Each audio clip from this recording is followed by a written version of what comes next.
Moving 3,000 miles away is an interesting experience.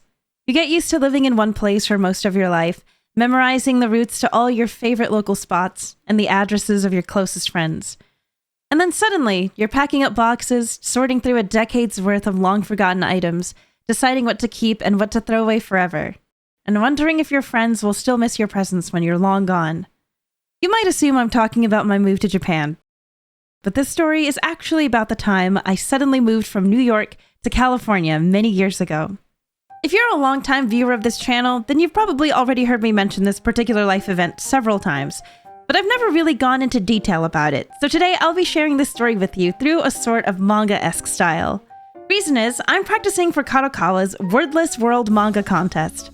Kadokawa is a multimedia publishing company behind works like Nichijou, Future Diary, Oshinoko, and Dungeon Meshi, and they've asked me to help promote this contest in search of inspiring artists who want to potentially work with them on their own manga series. So if that sounds like you, then keep listening. As the name suggests, this manga contest is wordless, so anyone from any country can participate without having to worry about language barriers. Your manga can be anywhere between 8 to 60 pages, and submissions will be reviewed by actual manga editors. So if you've ever dreamed of one day making your own manga, then please consider checking out the contest info and participating. There will be a prize pool of $36,000 US, and the contest submission deadline is February 28th, 2025.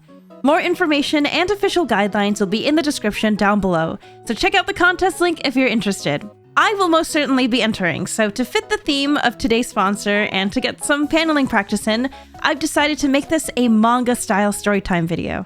Now let's continue from where we left off. For the first 15 years of my life, I'd gotten used to life in New York. It was all I knew.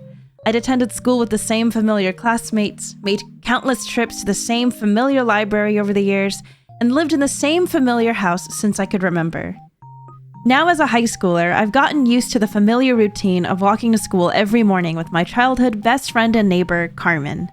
We'd known each other since we were in kindergarten, but our friendship was rekindled in middle school when we took the same bus home one day and she showed me a book she was reading about dragons. And since then, we'd basically been inseparable. During our walks with our friends to and from school, we'd sometimes plan out where we'd eat for dinner once we graduated high school, where we would celebrate, and where we might even go to college or settle down. It was always assumed that we would cross these milestones together.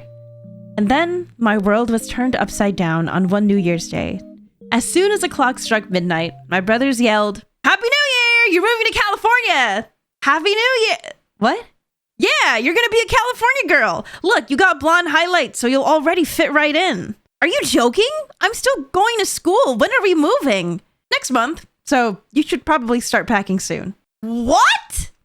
I was somehow the very last person in my family to be made aware, but my dad had received news that he was moving job locations, and starting in just a month, I was going to be living on the opposite side of the country. And of course, the first person I alerted was Carmen. It was, as you might have guessed, devastating. Her parents had even tried to convince my parents to let me stay with them, at least for the remainder of our sophomore year, and they would take care of me, which was an idea I was super down for, considering I basically half lived there already. But it was no use. Starting early February, I was going to be in a new school, living in a new state, and had to figure out how to make new friends. Admittedly, I didn't really handle the move super well once I had the time to process it. There's a reason why there's so many gaps in my memory when I try to recall that specific year, and even while scripting this video, I had to call my parents and friends to see if they remembered anything. It feels like it's been like a million years, and my brain has fully developed since then, so a lot of it honestly feels like a blur. But I remember feeling so angry and almost determined to hate California. After we got situated in our new home, I spent a lot of nights crying into my pillow and feeling sorry for myself and being a negative Nancy about everything. You know, typical teenage angst and rejecting change and all that. I hated the perfect always sunny weather. I hated our apartment and its ugly dirt-colored carpeting. I hated the palm trees. I liked In-N-Out, so at least I had that going for me. When I tried In-N-Out for the first time, I thought it was so incredibly delicious, I ended up eating it 5 days in a row. It was one of the few things that gave me solace in a time where I looked for misery in everything. And when I started attending my new school, that was when the move really hit me and I started feeling the loneliness. It was so different in every single way. The student population was more than double the size of my old school, and strangely, the whole campus was outdoors and entirely ground level, so the hallways and lockers were all outside, and some of the classrooms looked more like cabins lined up next to each other. Since I moved in the middle of the school year, seemingly out of nowhere, a lot of people automatically assumed I was a foreign exchange student. Plus, I feel like by the time you're halfway through high school, most people have figured out their friend groups by then, and I wasn't sure if there was really a place for me here. However, I will say, the nice thing about the school campus being outside was the fact that the lunch area was huge. You could eat in the cafeteria, or you could eat out on the lawns or sit at one of the many tables outside, so I didn't have to go through the awkward teen movie experience of carrying my tray through a cramped cafeteria looking for a vacant table where it would be obvious I was by myself. I could just plop down on the corner of the lawn and go unnoticed. And on one fateful day, someone walked up to the corner I was sitting at and asked, "Hey, do you want to come sit with us?" And it was none other than the anime club. I knew my people would find me one way or another. And from that day forward, making friends was a lot easier, and I started hating California less and less. It's true, the power of friendship really is the strongest force. In the end, I ended up adjusting better than I expected, but I spent that first year comparing absolutely everything to my hometown and telling Carmen all about it over the phone. And there were a few words I quickly discovered were not used as often here, and I thought were pretty interesting. Example, back in my old school, whenever you needed to borrow a sheet of lined paper, you'd ask the person next to you, "Hey, do you have a sheet of loose leaf I could borrow?" That's just a phrase I got really used to for years, right? So during one physics class in my first week, I turned to the person behind me and asked, "Hey, could I borrow a sheet of loose leaf?" "A what? Loose leaf? I don't think I have any." "Oh, okay. Excuse me, sir, do you have any loose leaf I could use?" "What? Loose leaf paper? I'm afraid I don't know what that is." Lined paper? "Oh, yes, I have plenty of lined paper. How many do you need?" I still don't know if it's like an East Coast term or something, because I was under the impression everyone used that word. So if you have any idea, please let me know. Another time, I was over at a classmate's house doing homework, and their sister had asked, "Do you guys want any pizza? I'm gonna order some." "Oh, sure. How many pies are we getting?" "Oh, pies? You want pie?" No, like pizza pie?" "Pizza isn't pie."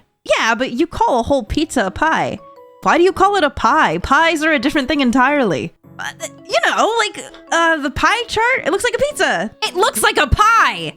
I stopped calling pizza pie after that. On the opposite end, though, I started picking up on some words, too. About a year or two after the move, I was mid-conversation with my brothers when I responded with something along the lines of, "Oh yeah, I'm hella stoked for that." "What the f*** did you just say? Did you say hella and stoked? Ugh, that's so California. Yeah, all the New York just left your body. You're a full California now. Ew!"